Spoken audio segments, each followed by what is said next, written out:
Cheers.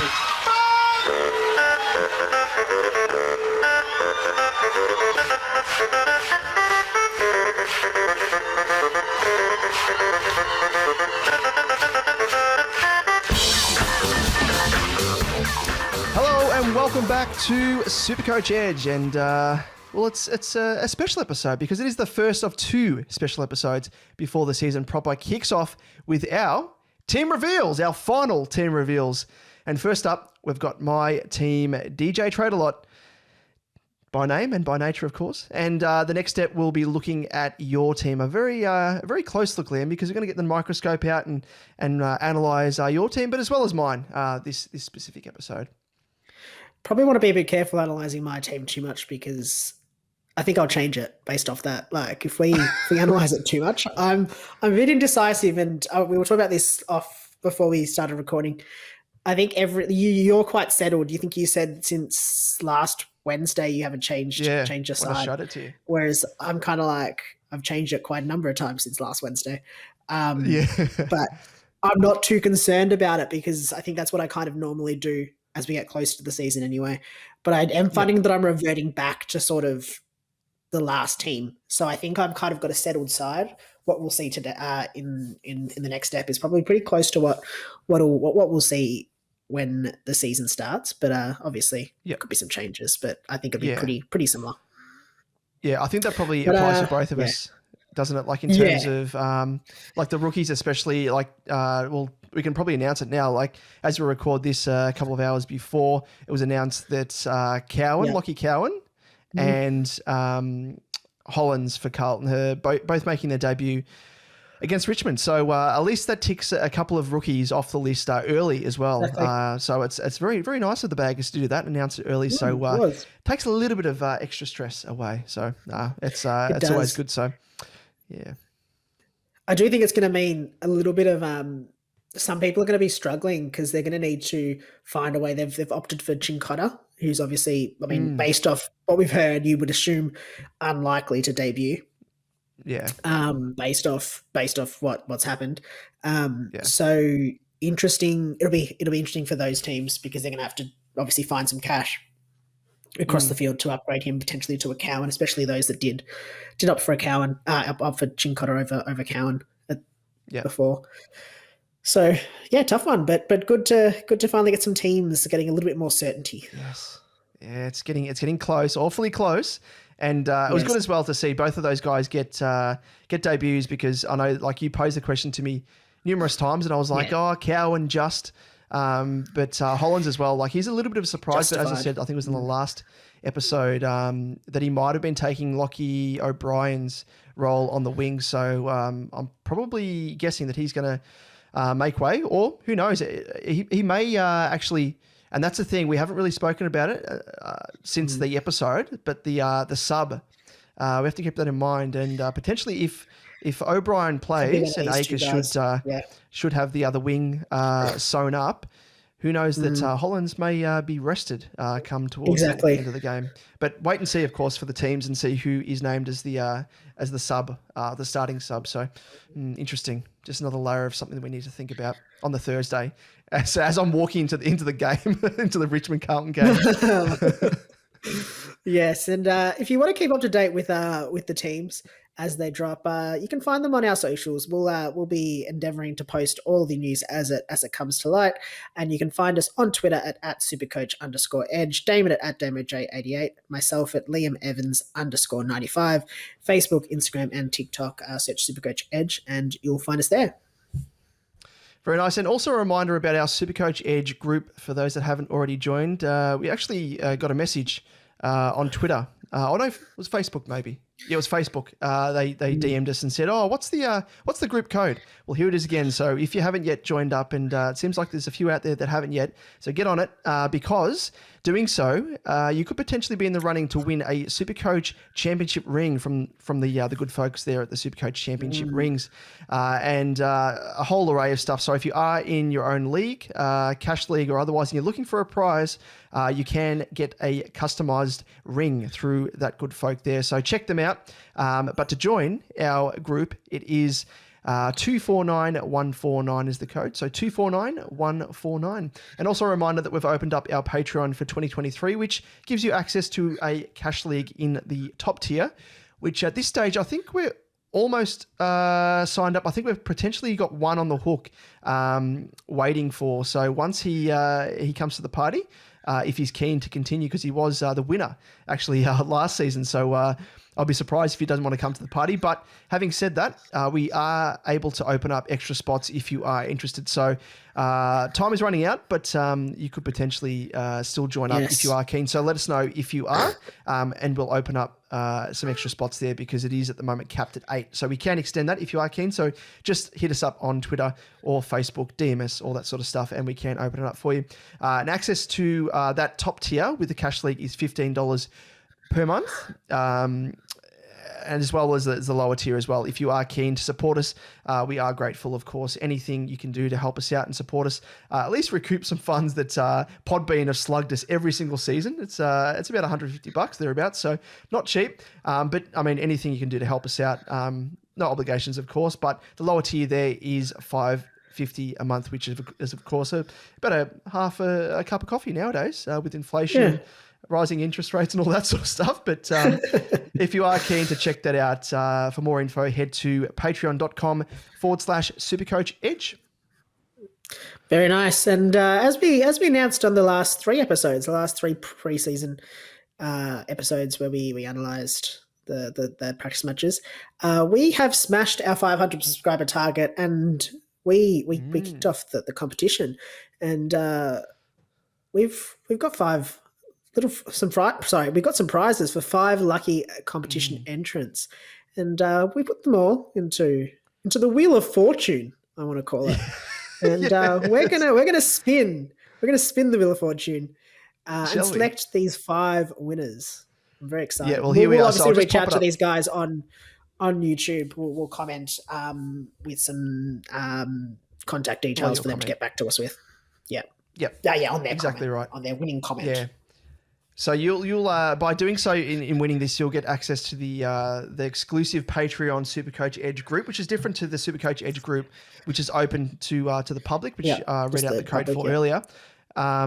So that's sort of one of the little perks that you get by joining our Patreon. So these lucky 5 winners, as to who they will be, we'll spin the wheel. We'll add a little bit of music potentially. We are recording this at the moment through StreamYard, which we haven't really done before. We've done a live stream through it, but see how this goes. So hopefully I'll be able to add a little Wheel of Fortune music. Otherwise, I'll just hum it. So here it is. We're adding it to the stream here. And you can see there's multiple entrants, but there's also multiple entrants with multiple entries because those people, as we said, across the last 3 episodes, when they commented across multiple episodes, they get counted as an additional entry. So you'll see there, we've got Gurav at the top there. He's got 3 entries. Matt Wachta, he's got 3. Matt Walker's got 2. There's a few others there as well with multiple entries. So we'll spin this wheel and see who is lucky enough to to win. I'm so excited. I'm actually more excited for this than unveiling my own team. This is really cool, and it won't stop spinning. It's mesmerizing. It's put me into a bit of a trance. It is. If you listen to this on the podcast, you'll have no idea what we're talking about. Jump across to YouTube and check it out. Because it sounds like we've just smoked a big fat doob and we're just talking about something non-existent. We might have done that as well, but yes, check it out on YouTube so you can see what we're seeing. Do you see what I see? Oh my God. It is very mesmerizing. So click to spin and let's see who our first winner is of the 5 winners for a spot in our Patreon season-long membership. So here we go, Liam. Oh, it's even got music as well. Oh, I can't hear it. Little ticker. Oh, you can't hear it. No, unfortunately. The first is Matt Watchstar. There's a round of applause as well. You can't hear. I can guarantee this is not happening in my head. There is a round of applause that's happening. I don't know. I can't hear this. Oh, we have a winner. So, actually, Liam, can you note down these winners? So I've got Matt Watchstar. Or Wachter. Sorry, apologies. We're butchering your name. Yeah, sorry. So here's the first. Him down. Yep. Yeah, we're bringing the listeners on a journey with us, all right? It's okay that we're troubleshooting as we go. So we just spun the wheel, and next up we've got Matt Walker, who was a double entrant. So good to see there. Good reward for effort there. And a round of applause as well. Thank you. Thank you. The voices in my head. So that's the second up. Third up, we have... If it's Matthew Bentley, then it's just looking like it's just pulling out Mats. Mats all around. Oh, no, it's not. It is. No. Oh, great to see this. Gurav Boas. Or Boas. I am butchering names. I apologise. You'll see our reply to your comment on YouTube, yes. Gurav. So thanks for entering. And he was a multi-entrant as well. So we had 3 entrants. Yes. That's right. Pays listen to all the apps so you can enter all the competitions. Yeah, be interactive, all that sort of stuff. So here we go. So let's have a look at the 4th. Oh, number 4. Oh, it is SuperCoach Masters. Look which we've got a little bit of an announcement coming up. Should we do it now, or we'll do it next episode? We'll do it next episode. Guess what let's keep some interest. Yeah, exactly. So SuperCoach Masters are those loose cannons, the boys there at SuperCoach Masters. Loose units. So here we go. So last one. Number 5. This is your last chance. Who could it be? I'm going to guess. I'm going to say it's Jonas Goat. He's been commenting some funny things on YouTube. Yes. So yes. Oh, Slim. I'm hoping it's Slim. I don't know why. Slim's a good bloke. He's a ripper bloke. Yeah. I reckon you're right here, Damon. Oh, it's Jonas Goat. There he is, Jonas Goat.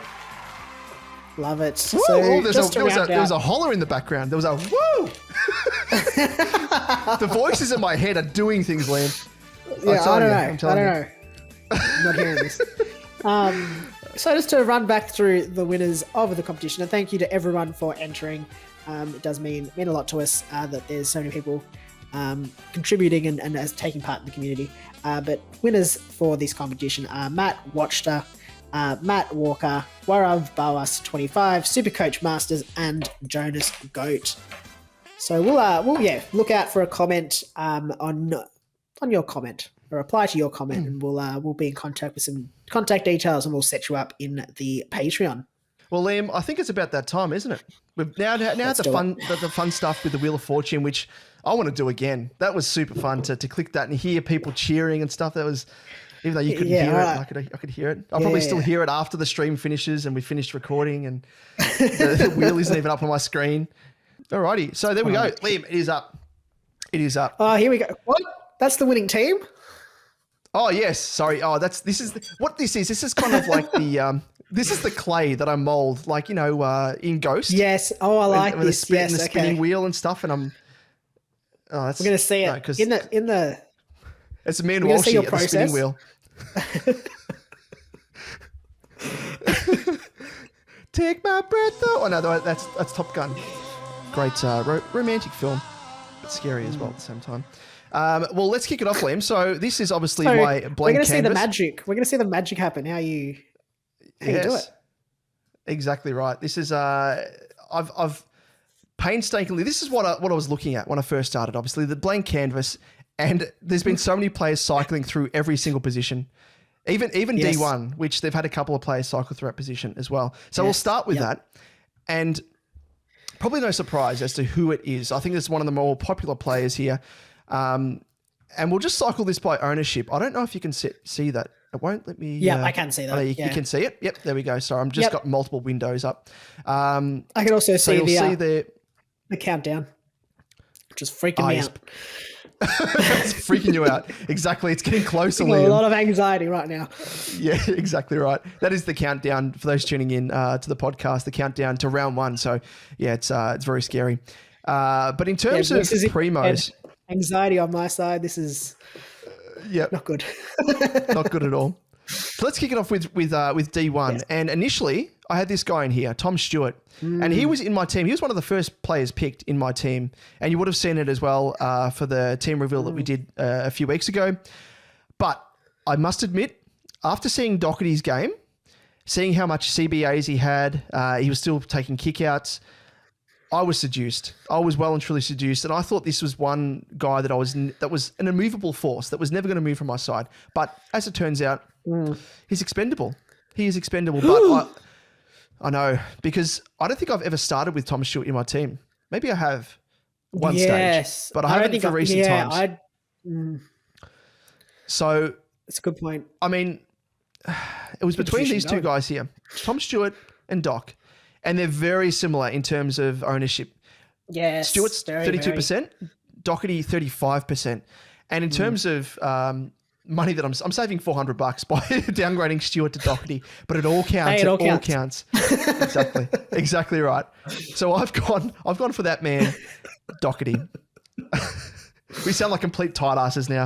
I'm gonna go down to the local tuck shop and buy a bag of mixed lollies now with that. So don't diss me. It's it all counts. So I've got Dockers there, D1. As I said, speaks for itself. The other thing that I really like about selecting Doherty from the get-go is obviously plays in the first game against Richmond, presents as a really nice VC option. You don't have to stuff around and work out, who's gonna play before, GWS, Madden being the, I've already given that away, but Madden being the R3, the loophole, everyone's loophole, no secret there. So walking into the game on Thursday, I'm going to be like, okay, Doherty presents himself as a very nice VC option. Having said that, he isn't locked in, but it's always nice to have a VC first up. But sometimes it's fraught with danger. It's fraught with danger. Oh, Doherty? It's Lockety. What are you talking about? Oh, exactly. Yeah, that's exactly right. Sam Lockety. I forgot about that nickname. Slap on the wrist for me. Let's move to D2. And there was a guy here. There was actually a few players. You would have seen in my last team. This guy, Nick Dacos, was sort of in the running. And we all saw how he got tagged. And I'm really worried. I mean, it's so reactionary because so many people jumped off him like what I have done. So he's no longer in my team. But seeing him being tagged, and we knew that was going to come in his second year. Like opposition coaches saw how impactful he was. So it's silly for me to take him out of my team, but I was seduced again by another player that I had my eye on. And it's a player by the name of Jordan Ridley, who you know very well. I was impressed with what I saw in the preseason game. Yeah, exactly. And 10% of teams. So he's climbing up there. I think it was around about maybe 3-4% going back a week or two ago. And a few other people have been seduced by the look of it. But still, 10%, that's quite low. I'm kind of shocked, and especially for D2. I'm shocked both ways with that one, I have to say. Like, I'm surprised that he's in so few teams, but I also feel like he's in a lot more teams than I expected. Like, kind of a bit both ways. I think I thought he would be higher after the sort of, what's the name? Everyone kind of jumped off. Nick Dacos, I thought he might have been one that everyone jumped to. Well, he's kind of, I reckon a lot of people would have done this move because there's only, 1,800 quick maths difference between Dakes and Ridley. So you're paying a little bit more, 1,800 more, but I mean, the difference there, as you say, between the ownership, Ridley 10%, Dacos 35%. So comparing the pair, you'd say that Ridley's a pod in comparison. So, I mean, on the whole, he's probably a pod comparison to other D2 options out there as well. A lot of people may be going for Dawson in R2, which I did flirt with as well. But in terms of just the spread of players in my team, which you'll see, couldn't afford to get him in. So he was the other player that I was toying with in D2. But hopefully I can somehow work him into my team as the season progresses. But that's kind of where I was at with both of those players there. So I've got an assured primo, uber primo in Doherty, and then a former primo and potentially one that could be on the horizon to return to primo status in Ridley. So he's one guy that I'm hoping that can and tipping will elevate his average to yesteryear, where he was performing quite well. The next player, which I think a lot of people will be jumping on, is this guy here, Elliot Yeo for D3. 337K on the dot. Liked what I saw. We went through him in the preseason analysis episode, and playing that midfield role with stints off halfback as well as a distributor. I think he will make minimum 100K, 150K potentially. As we've always said, the main worry is the injury worries, but I think he's over it. From what we saw, was managed for game time a little bit in the preseason, but that should go up and up and up as he hits full fitness. So no real surprise there. He's in 53% of teams, and he's actually in defence the Low third risk. most owned player there. So low risk with that sort of player there. So happy enough to take the gamble. In D4, this is a spot I think that's had a lot of people cycle through it. I can't even recall who I had cycling through it. I've had that many people. But I've had a few rookies. And I'll just change There's it a lot to, of value in defense. There's a heap of value in defense, and I'll scroll down to this. I won't ruin who it is, but just to that price point. Just looking around about this range here. So it's the 220 range. So there's like Caulfield, who's injured. So a lot of people will be jumping off him. Good to see people have read the news, 5%. There's Hayden Crozier, who was in my initial squad. I really liked what was presented in terms of his role. Looked all right, apart from busting his finger open and like had a bone sticking through it. That was kind of gruesome. He's still in the running for me, late running, but I don't know. But just scrolling up, his teammate, Liam Jones, who, you know, we talk about key position players, and they're fraught with danger when it comes to SuperCoach. They're usually a slow burn, especially forwards. You know, we spoke of Ben King, Josh Bruce, another one, who Josh Bruce is teammate of Liam Jones. But the thing with Jones, as we saw, and the one query that I had with him was, first of all, his fitness, which we spoke about across the preseason. And then also the fact that, being out of the game for 12 months virtually. But then also the fact that I wasn't sure that he still had that real string to his bow, that one wood for him, which was his intercept marking, which is where historically he's got a majority of his points over the years. And I think he took, it was 11 marks or something to that effect in the preseason game. And it was crazy numbers, and really scored well. So from that, I think he ticked a couple of boxes there. And I think he played about 93% game time or something stupid. Yeah, it was very high. Well, there actually might have been the entire game, actually, from memory. He was definitely one of the most, definitely was one of the most highest time on ground for the game. I can't remember the exact number. Let me see if I can get it while you're talking. So that kind of fed into, kind of alleviated both of those worries there. So the marking prowess, big tick, the and the obviously the fitness base to play virtually the full game.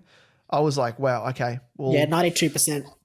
92%. So it's second highest for the game. Ben Mackay was the highest with 94, but he was the highest for the Dogs at 92. Yeah, wow. So, like historically looking at, I'm not too sure if you can get it up whilst I'm having a talk to this, Liam, but just in terms of historical averages, scores. I can have a a quick squeeze through.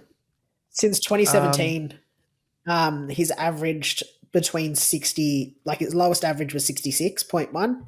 Yep. And his highest was 77.5, but pretty consistent around that 60 to 70, 66, pretty much around that 70 mark was his sort of consistency. So should be a consistent scorer in that sense. Yep. And normally the rule of thumb is like in terms of what he's priced at, the average he's priced at an average of around about 46, I think it is, about a touch on 46 as an average. If he can score, back to the 65, 70 odd, he'll make 150K easily. It's just a matter of how quick he makes that. So that's my one query still with Liam Jones. But looking at his ownership, it's creeping up there, 29%. Pretty large for a guy in that role as a cash cow, sort of playing cash cow. So I think his scores may vary from week to week. That's the only real knock. Might have a high score, they may have a low score that may hurt you in your head-to-heads. But overall, I think I'm willing to gamble, and it will average out. If he does happen to average 65, 70 odd for the season, I'll be super happy for that. Make 150K. Give him the old heave-ho and bring in the next player. So happy enough with that. So in terms of structure so far, I'll go into it at the end of the when I fill out my defense. So let's move on to the next player in D5. And D5 and D6 historically for me, and I think for a lot of people, are rookies and cash cows. Because you can't really afford. I mean, historically, I haven't really spent up too much in defense, and you'll see here I've got one genuine primo in Doherty, and then a sort of a subpar primo in Ridley, then a mid-pricer, cash cow on the last 3 spots in defense. So this guy here, a lot of people will have, and it is Ginby. Yeah, he's the most owned. He's the most owned defender. The most owned defender, 62%. So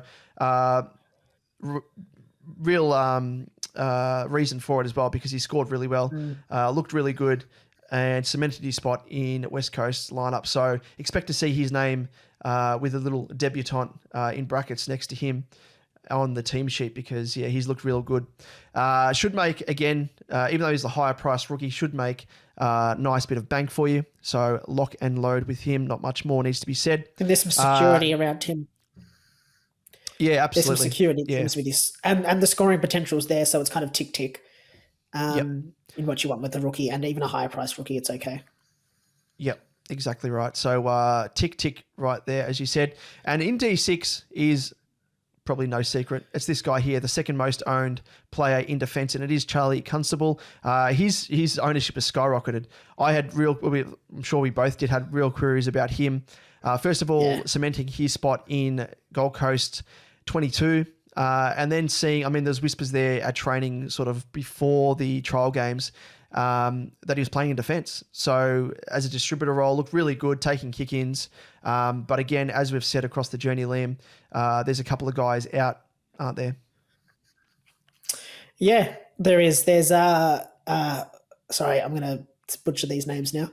It's Powell. His Lockie Weller and Powell. That's the other one, Powell. I always think, I don't know why I get Powell and Bowers confused in my head for some reason. I don't know why. But whenever I always have to make sure I say the right one. Those two. And that's probably the big concern, is if they're named for round 1, what does that do to the Constable role? Yeah, exactly. I mean, the one upside is the fact that he's obviously traditionally played as a midfielder. So if those two guys come back, or at least one of them, at least there's that versatility there, as you say, to swing him into the midfield or maybe off the wing. So I'm not too concerned there. And as we know, like, his points per minute when he was at the Cats was off the charts, and should be likewise from what we saw at the Suns, especially if he is taking kick-ins. Easy points there. So lock and load with him. Moving on to the bench, and one of these guys here, I've got him on the second spot on the bench there at the moment, but let's put him as the D7 at the moment, and that's Lockie Cowan. Really excited as a Carlton supporter. Lock him in. Really excited to see this guy make his debut. Mature body, threw his body in to contests at will as well. Just for a youngster, real mature head on his shoulders, and I think I'm not getting ahead of myself, but I don't normally get as excited for defenders as you do like midfielders, like, Sam Walsh obviously comes with raps. Yeah. But this guy, I reckon he reminds me so much of like an Adrian. I feel like I'm old now. A lot of you people won't know who Adrian Hickmott is. Played through the 2000s, 90s. He came from Geelong traditionally. A hard nut player. Threw his body in. Wasn't always the most polished player, but he reminds me so much of him. So really excited to see him play. And if he plays with that vigor, intensity, and maturity, I think he'll stay in our lineup for as long as it takes. I'd like to see whose spot he's actually taking. I mean, it's easy to say Williams, but having said that, there could be a Lockie Plowman that's on the outer potentially as well. So there's another spot that's up for grabs there, which may also work in the favour of Chin Cotter, who at this stage don't think he'll make his debut. Otherwise, it would have been announced alongside Hollands and Cowan. So super hyped for him. Then we've got at D8. Yes, D8. We have, and this spot's kind of still up for grabs. I mean, as we've said, the rookies, there's no certainty, but Wilmot, he has looked okay at stages on the wing for Brisbane, not playing out of defence as a distributor role. So you'd think him and McKenna, no clash there in terms of vying for the same role. But I think he should play. And again, looking at his ownership percentage, 48%, mitigates that risk there. So not too bad about that. But just wait to see if there's any other guys on the horizon when the teams do drop on Thursday. Yeah. Yep. But yeah, just quickly in Midfield. terms of the structure. So I got Doherty as the primo. I got the sort of the semi-primo and Ridley. We've got Elliot Yeo as the mid-pricer. Jones is sort of that higher-priced rookie, or Steve Buscemi, as we've called him, mature age rookie. Then we've got Ginby, high-priced rookie, Constable, and then obviously filled out with the 2 rookies there on the bench. But let's move on to the midfield, which is what everyone will be hanging on, I'm sure. And I am. M1. M1. It's probably the more important. Sammy. Yeah, I wish it was Sammy Walsh. I wish it was him. He's going to come in throughout the year. Don't you worry about that. You're gonna settle for Paddy Cripps then? No, it's not Cripper. It's not Cripper. There's actually the Carlton. Sorry, the 2 Carlton players in my lineup have already been named in Cowan and Doherty. So no more Carlton players. Is that it? You got to play with your head, not your heart, not your. So I do try and avoid Essendon players, which. Yeah, although when you mention Walshy, see my team. Yeah. When you mention Walshy though, my head and heart is torn. So, but I know he's injured, so I can't select him. So it's probably a good thing for my SuperCoach, not so much Carlton. But M1. So I did initially select, as you would have seen, this guy here, the big pink sweaty pig himself, Oliver. The crispy bacon that he delivers up on a silver platter from week to week. Delicious, as Bruce would say. And you know what you're going to get, like a captaincy option, VC option from week to week, just assurance in terms of scores. But I saw only fleetingly, he played a little bit off half-back, and the coach has said that. Other players have said it as well. I think Petrarca was quoted as saying that he's going to play a little bit out of defence. So that kind of scared me a bit. It's going to eat into that potential scoring ceiling that we've seen and we've known and loved from years gone by. So I'm a little bit scared. On top of that is the potential for tags early on in the season. So there's a potential there he's got quite a number for his price to drop. So he could be a nice little upgrade target. So I've switched from Clary and I've gone for a guy to just, actually he's not in the, geez, where's his ownership at? Just scrolling down. And it's quite low. 26%. Rory Laird, or as we like to call him, Rory Squared. In this case, he just, again, smashed it in the preseason. Don't expect anything less. Just bulk possessions, runs all day. He's like the running man 2.0. He's like Tookie Miller. Loves the old 1-2s. He's almost like a prototype of a Tom Mitchell. So I've selected him at that higher price point at 703.9k. And I suppose you probably could consider him a little bit of a pod in comparison to other primos when you are comparing that group of players. How far down that list is he? I'm shocked. Yeah.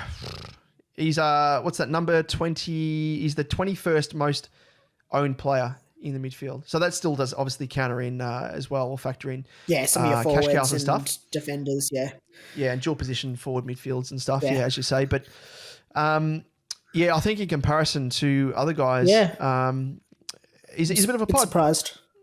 So in comparison to Clary's 41%, he's 26%. So he's a pod in comparison. And like what I see with Roy Laird, traded him in during the season 2022 off the back of Steele getting injured, but this season starting with him, lock and load right there.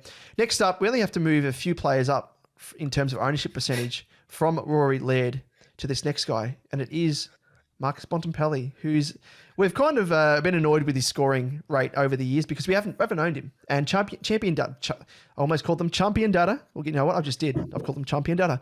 Champion Data is a bit of a love child for them, as we all know. Meters gained, knock-ons, just easy stats that he gets, easy points he gets for those. But no more complaining. We're going to be cheering the Bont, and I think he's going to be for a huge season. He's my tip for the Brownlow medal. I think he's going to take his game to the next level outside of SuperCoach, catch the eye of the umpires, and just be an absolute gun. Struggled with injury last year, so he's fitness of he's got a full bill of health here, picture of fitness, and here's a lock and load for me at M2. M3 is one that I've been wrestling with a couple of players. Yeah, it's a tough one.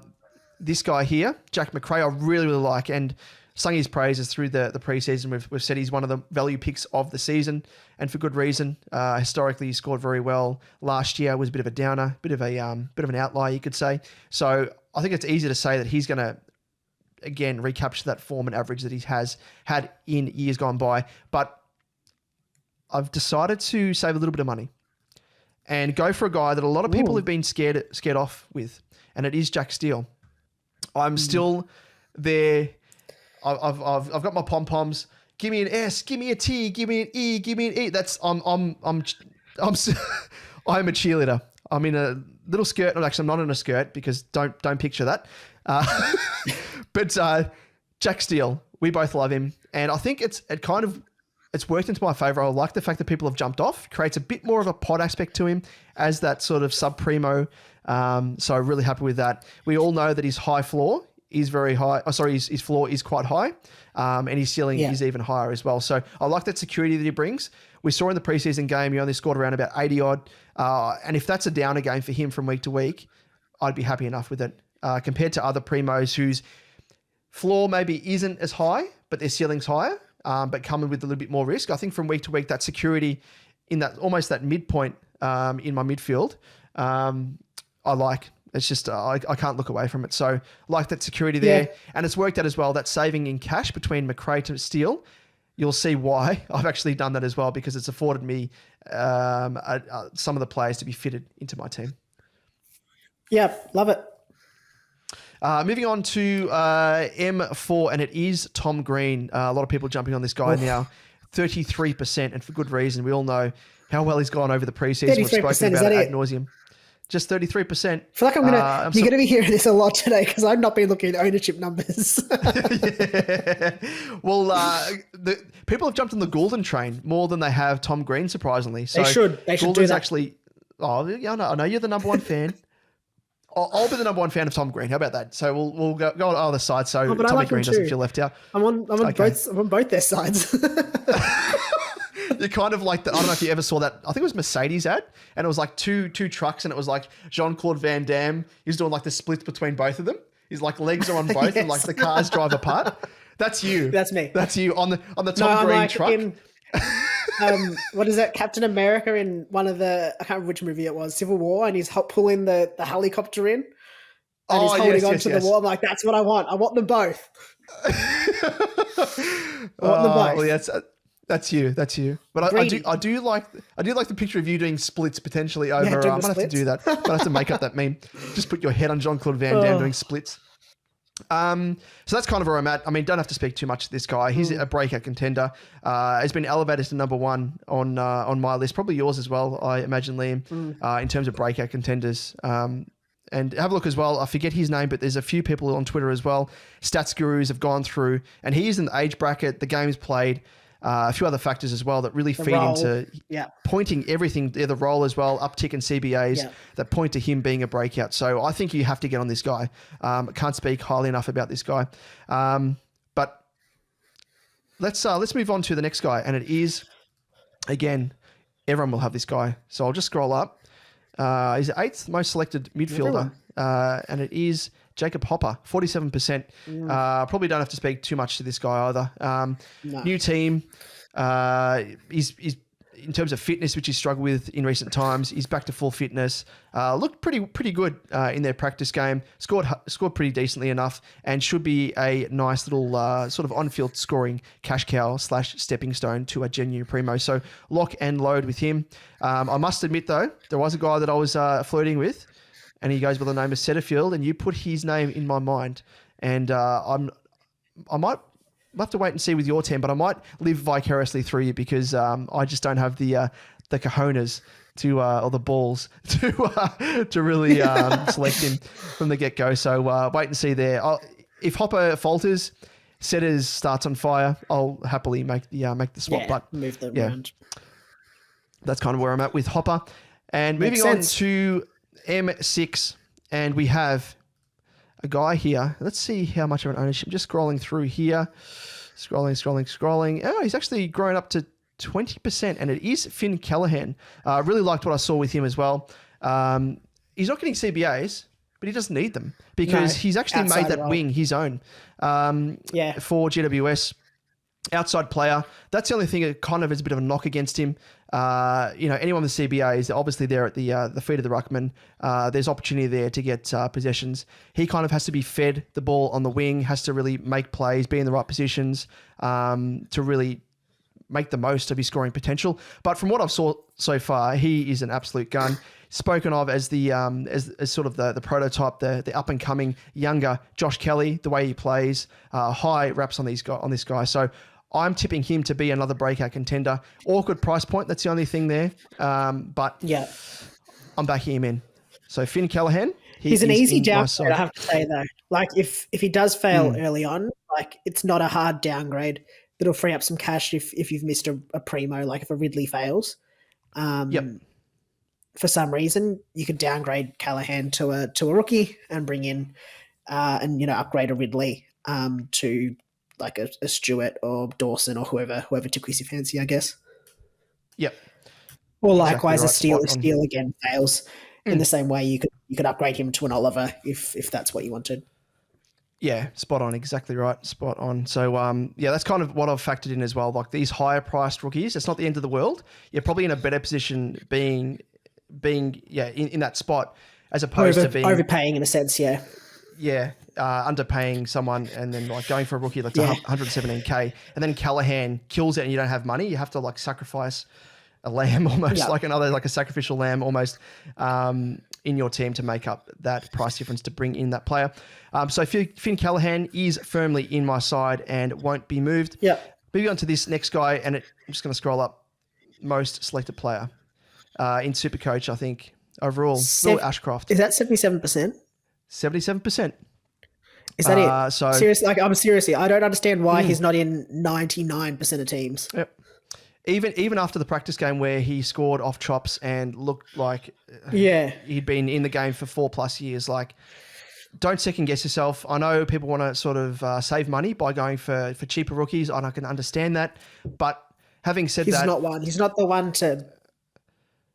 He's scoring at the rate equivalent to 117K rookie that needs to average X amount to make 150K. He's going to make 150K at the rate of his scoring, like 80 to 90 average, like easily. And he might even be, he's been compared to Dacos, obviously, but he might even be Dacos-esque where you don't necessarily need to trade him out. You could stick with him over the course of the season or even try and stick with him as a bit of an M8, M9 like sort of thing, M9, as like a bench player. And then sort of loop him in off the bench when you have a non-playing player. So Ashcroft I think should be in every single side. Don't second guess yourself. Don't be cute and go for him. No. In the next spot to round out the on-field rookies, and we have another guy that really impressed me in 46% of teams, rightly so, Cam McKenzie for the Hawks. He, again, had that he played with that confidence and assurance that he belonged at senior level. So I think he will be giving ample opportunity in the Hawks midfield. It's easy to say as well with the departures of Tom Mitchell, Jaeger O'Meara and the like. But I think even so, we saw with McDonald and a few other players for the Hawks last year, the youngsters that were given ample opportunity, even when they had sort of down games or they were subbed out of a game and you thought, they were dropped from a game and you thought they won't return. They were actually returned a couple of weeks later. So I think Sam Mitchell is of the mindset that, is going to give ample opportunity for the youngsters. So really like what I see with him. Opportunity and scoring potential, tick and tick for me. So he is firmly in my side. Rounding out the bench, and I'll quickly just go through these guys as well. So we've got Will Phillips in 51% of teams. Again, security. He's going to his third season now. So his last season was wiped out by glandular fever. He's got the mature body. He's been in the gym. He's had a few pre-seasons now. So he should take the next step in his career and make us. I think it was the third most CBAs. Very good point. So opportunities there. I think his low score as well, he had very low disposal efficiency, so I'm not scared off. It was sort of well below his average from season 2021. So I'm not too concerned there. Yeah, exactly. So looking forward to him making bulk cash as a bit of a cash cow. And moving on to this guy here, Oscar Baker, who was poached from the D's, 35% of teams ownership. And like what I saw with him, he's kind of got the opportunity there to make that wing role his own, like Callahan at the Giants, and looked really, really, really good. So happy with that. The other thing is as well that, which kind of fed into my thinking of maybe do I go for McRae instead of Steele, because Baker has sort of sewn up that wing spot, and it means that McRae won't be required to be pushed out to the wing as he was at various stages last season, which really ate into his scoreline. So if you are looking at McRae, I would still recommend considering him off the back of this. But I think, Baker, just speaking to him, he's looked really good. Mature player as well, and should have opportunity there to stay in the dog side for as long as possible. But yeah, should make us bulk cash again. Rounding out my midfield. And this guy, again, is probably the most expendable in terms of rookies on my bench across my team, because I'm unsure as to whether or not he's going to make his debut in round one. Chesser, again, a highly rated player, a high draft pick for the Eagles, was injured last year and had a couple of question marks over his fitness in the preseason. He's been managed, I think, for game time in terms of practice games, preseason games. But again, I think he's so highly touted that he will be given opportunity at the Eagles. Even if he doesn't debut for round one, I'm actually even willing to start with him on the bench, because I'm confident that he's going to be given an opportunity in the early rounds. So I could even potentially use him as a bit of a loophole. And be confident that he's going to make his way into the Eagles lineup. So that rounds out my midfield. In terms of structure, we've got Laird as a primo, Bont as a primo, Steele as a primo. It's a bit of a fallen primo, but primo nonetheless. Do remember that 2 seasons ago, consecutively, he finished the second highest ranked player in the midfield in SuperCoach. So I'm counting those as 3 primos. Tom Green as a breakout contender. I'm really super confident on him. Jacob Hopper, who should be a primo or on the cusp at least, but due to injury has fallen down in terms of his price point. Callahan, I have a breakout contender as a high-priced rookie. Ashcroft is a rookie. McKenzie a rookie. And then obviously on the bench there, Phillips, Baker, and Chesser, rounding it out for the cash cows. Love it. Let's move on to the Rucks, and pretty easy there. Rowan Marshall, D1. I don't think he could be the highest ranked ruckman come the end of the season. Everyone's on him. Although having said that, everyone should be on him. He's only in 53% of teams, so only in half the competition, which is quite surprising. He's a lock and load. He's really one of the few ruckmen who doesn't have any competition. So, I mean, he's going to get ample time in the ruck. We all know how well he scores when he gets the sole ruck job last season and season gone by when Ryder was injured. So he's a lock and load every day of the week. Should be in more teams than 53%. This next spot, R2. Don't know who to go for. It was wrestling. I was going for maybe this guy, Tim English. Then I was thinking didn't really consider Witts. I think he's overpriced. Did consider Grundy. I think he's good value at that price point. Just unsure as to his scoring ceiling anymore with Gawn there. Flashed a bit of a ceiling there halfway through the practice game. Looked like he was on track for about 120, tapered away. Darcy Cameron, he's been in there for most of the preseason. Yeah, he's managed, exactly right. Darcy Cameron, we all know that he had a bit of a hammy flare-up. I think he will score well enough, but I don't think he'll score well enough to justify that R2 position. Even though he does have that handy ruck forward status. I agree. Even if you're going to move him forward, I don't think he justifies the price. No, I don't think he'll finish as a top 6 or even a top 8 forward in terms of points for. Exactly. Agreed. I also briefly considered this guy here, Maxi Gawn, the bearded one, who we're all sleeping on because he's got a comfy beard. I think we are. But I couldn't justify spending that amount of money, even though he scored really well in the preseason. So I really narrowed down to one guy. And it was a guy, I had to knock on the door because I turned the latch, I turned the doorknob, it wouldn't open. I knocked. On the other side, I heard, ho-da-da, ho-da-da.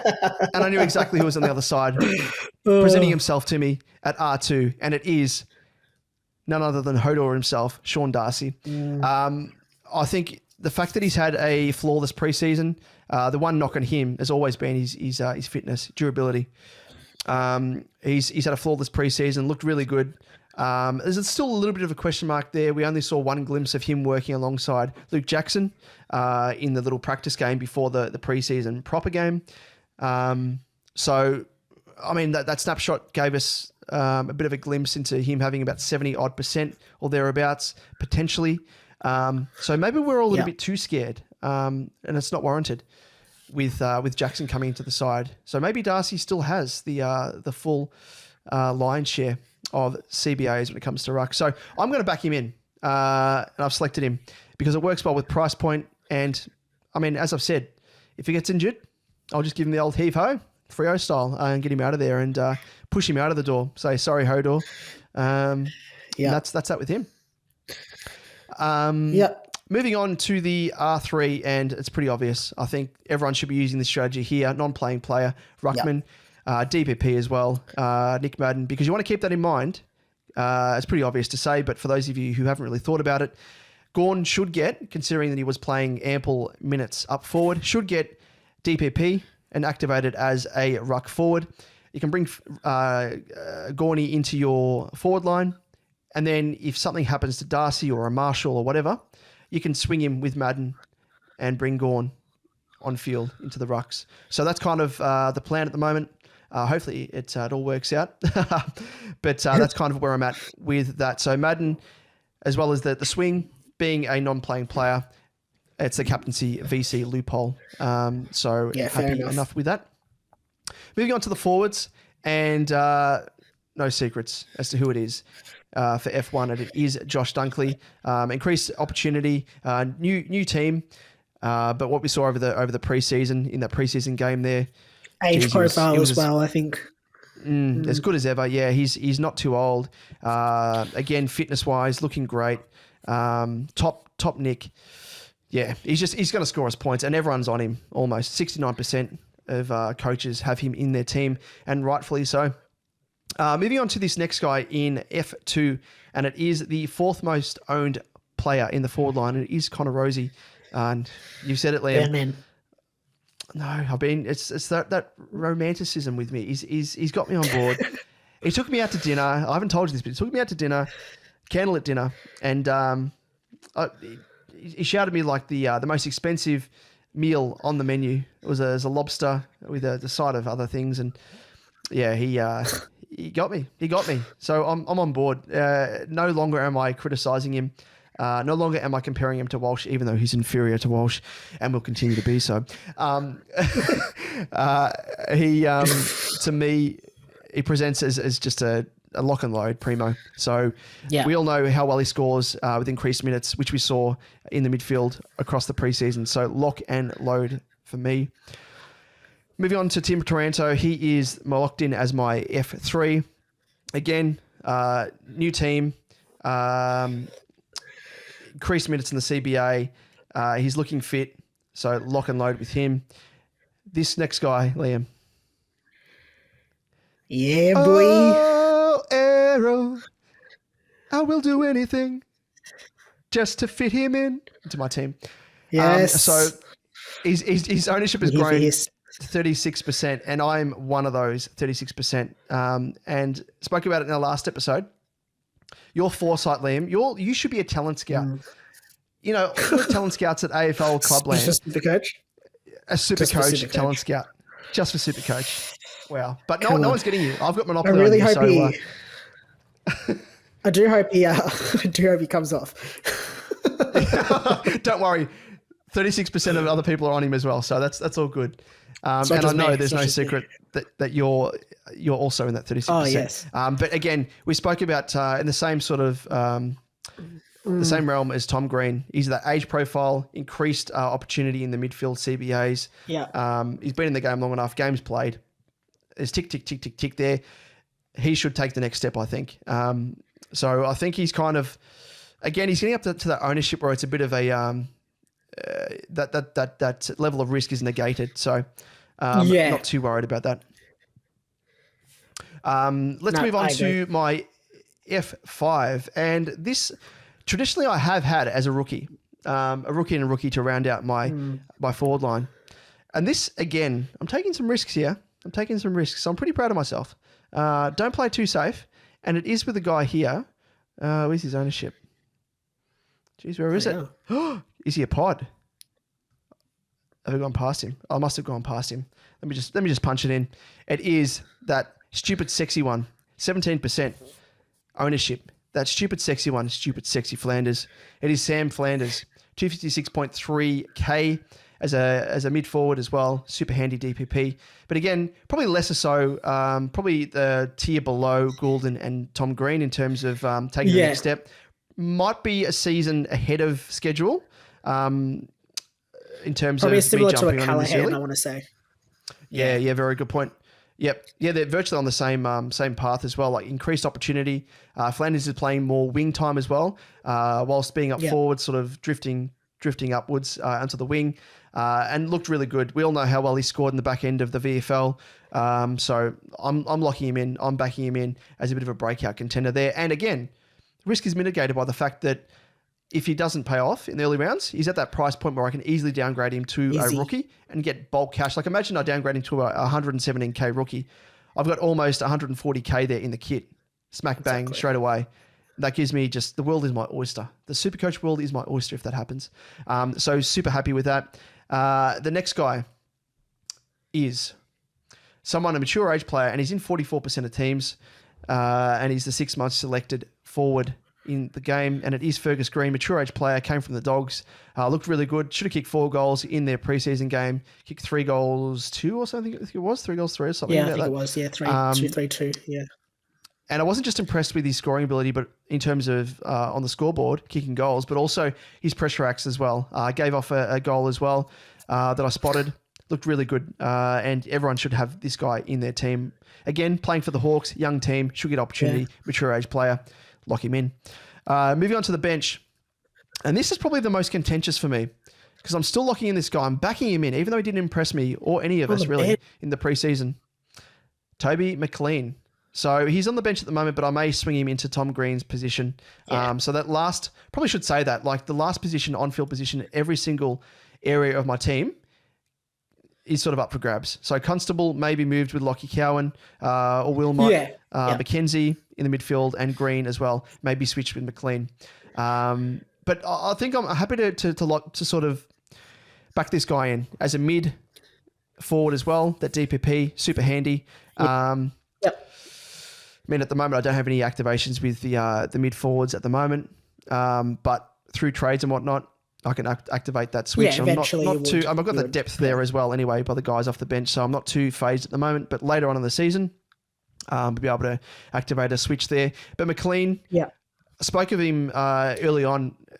The fact that he doesn't have to average too high, he just has to maintain his average that he has in previous years, which is around about that 60, 65 odd, in order to make about 100 to 150k. So if he goes above that threshold, which he has been able to do playing predominantly or solely as a high half forward, even if he doesn't get CBAs, he's shown historically that he can make that average and he can make that bank. So happy enough with him and prefer him over a higher priced sort of, mature age rookies in Ben King and Josh Bruce and a few other guys like Oscar Allen's another one out there as well. I think of those guys, I think McLean has the best opportunity in terms of role and output to make us bulk cash and on a consistent basis as well.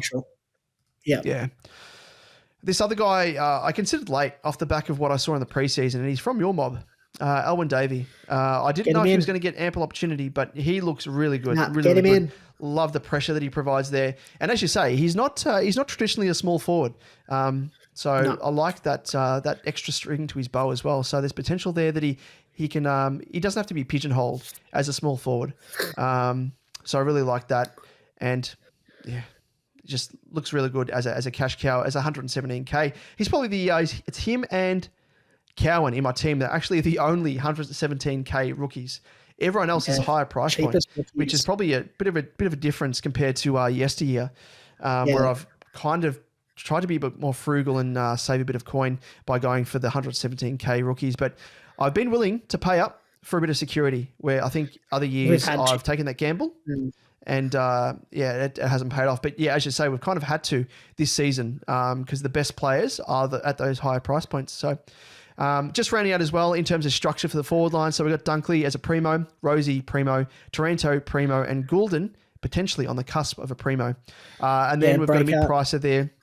Yeah, breakout. And then I've got a mid-pricer there in F5, sorry. And then, stupid sexy one. And then we have Green alternating with potentially McLean and Davey in that F6 spot. So that kind of rounds up my team. And that's kind of the structure that I'm going with. I've took a few more mid-prices than what I have traditionally. So I'm proud of myself. And I'm like, yeah, it's fine. Like it's, as I say, the risk is mitigated by the higher price point. The risk, I easily trade them down. And then in terms of ownership as well, Hopper, high ownership, Constable, high ownership. So the risks, whilst they are risks, they're mitigated largely. So I'm happy enough with my team. That's kind of where I'm at. I like it. The only thing that will change are probably the rookies on the bench through any breakouts or guys that don't get selected, which we always see happen from year to year. So might have to change a few here and there. But yeah, that's kind of where I'm at. My structure thereabouts. But any questions, Liam? Yeah, I do have a question. VC and okay. C. Mm-hmm. For round one or for round one? Just for round one, yeah. For round one. Sorry. Okay. So for round just one, for the good listeners. All right, let's just save my team right now. Let's lock that in, and we'll see there. So at the moment, that's final. That's it. It's locked in, locked and loaded. Wait, where is it? There it is. Oh my God. Locked it. It's back. For those of you listening to the podcast and you have no idea what it is, it's the prop. It's back again. The lock is here. The lock prop. In terms of VCs, so I know having a VC in the first game of the round is always fraught with danger and normally he doesn't actually come off, but I'm so tempted by this man, Doherty. I like it. From what we saw, I mean, there's that extra string to his bow. He's now getting CBAs. His ceiling off the back of that is therefore elevated. So I really like that pick. And kick-ins as well. Yep, absolutely. Playing that distributor role, kick to kick in defense as well. So he is one. If I was to go with him in terms of captaincy, keeping in mind as well, Madden will be my loophole. So Madden plays on the Sunday, the third last game of the round. So anyone above that would probably have to be, I don't know. Like I could really go for anyone. Apart from, I could still go for Laird. Could I play in the same game? Yeah. Bont, I don't mind. Probably Bont and Laird. Dunkley, I don't mind. That's probably the extent of it. I'll probably go with either Dunks, Bont, Laird. That's it. Probably between those players, Dunks? I think. Dunks. Yeah, Dunks is one. Yeah. Steele, I wouldn't have that much confidence in, but he's playing the last game anyway. So yeah. I'd probably go with those players there. In terms of if I wasn't to go for Doherty with my VC, I would probably go. I'd probably go for Bont. Yeah. Sorry, I agree. I'd probably go for Bont, and then if he doesn't come off, I'd go with Laird as the C. Yep. Love it. I know, like they've come out today. Kingsley, the coach of the Giants, and said that they're going to put some time and effort into Laird, but really, they're not going to stop him, and they're not going to care. He's a Tom Mitchell. He's bulk. I think there was also. Yeah, there was also a tweet from Marora's Magic. I can never say their name. Saying that they got Laird got tagged in round 23 last year and is still pumped out at 123 or 125 or something. So I'm not too concerned by the tag. Yeah, exactly right. Yeah, it's one of those things where I'm actually hoping that people get scared off by him, jump off, and jump off because again, it provides that point of difference. But he's kind of like Took Miller. He's kind of like a Tom Mitchell because like endurance runner, run all day, 1-2 handballs, just little piddly possessions that he gets with ease. and can score well enough. And I don't think he's impactful enough, without too much disrespect to Lairdy, compared to other players. So, I mean, wait and see. But I think, I'm willing to lock him in and go for him. But yeah, that rounds out my team, Liam. That's me locked and loaded for season 2023. So I'm just going to sit back, kick back, and not even worry about walking. Like I've told you, like pre-record, the Thursday game, Richmond Carlton, I'm always walking into the gates on my phone. My wife's trying to talk to me. Stressing. I'm not absorbing a single word of what she's saying, which is no different to normal when I'm doing SuperCoach. Apologies if she's listening. And then, the only thing I'll have to worry about is obviously the rookies and stuff. If there's any surprise omissions, that sort of thing. But super happy with my structure. I think it gives me a bit of security across the board. Rookies there that I think will make cash in a good position if they don't come on early rounds to really trade them out to another rookie that's a bit of a bolter that I haven't selected initially. And I've taken risks there with mid-prices, Callahan, Green, Hopper, Flanders, Yo, Jones. That on the large are actually highly owned. So, I'm happy enough. So that's kind of my team, Liam. Very nice. So if you have any comments, queries, anything else you want to comment on my winning lineup as I present it to you. Hopefully it's a winning lineup. But let us know your thoughts in the comments as well. Always happy to have a bit of discussion points. And if you spotted anything that I haven't, let me know if you want to pick my brains as to my thinking behind the selection of this team. Feel free to do so as well. But Liam, that rounds us out for this first unveiling episode of our final teams. Does. And next up, we're looking at your team. How are you going to feel? I better get it ready. Feeling? I better do some final trades. Make sure it's up to scratch. I saw you tinkering. I heard the keyboard on your end as I was announcing my team. You're still doing some changes, with? Doing some changes as needed. I need to make sure it's in tip-top shape before I share it with everybody. Yeah. I'm excited. I'm excited. Right. Maybe it'll hold me to some accountability. I won't be able to change it once I show it to you. Yeah. Even though you've got 10 teams on the go now. I know that. Yeah, no. Got screenshots. Got screenshots for about 10 setups, I reckon. Oh, very nice. Well, do you want to keep up to date with all of our SuperCoach related news around the debutants as they're announced as well, heading into round one, teams as they drop. You can keep abreast of all this. You can keep a gone of all this. If you've listened to our previous episode, you'll know what we're referencing. And you can join in the discussion as well. Reach out to us on our socials, which you can do so via Twitter at @supercoach_edge. You can reach myself at DamoJ88 and Liam also at Liam Evans _95 on Facebook. You can just punch in to your Facebook browser there, SuperCoach Edge. Check us out there. Follow us for all of the news, up to date updates, everything else, and Insta and TikTok. Simply search SuperCoach Edge. So you can also DM us as well or reply to our tweets with any questions you may have, and we'll try to get back to you as soon as possible with our advice. But until then, well, I'll see you, Liam. Same time, same place. We'll catch you then. See you guys.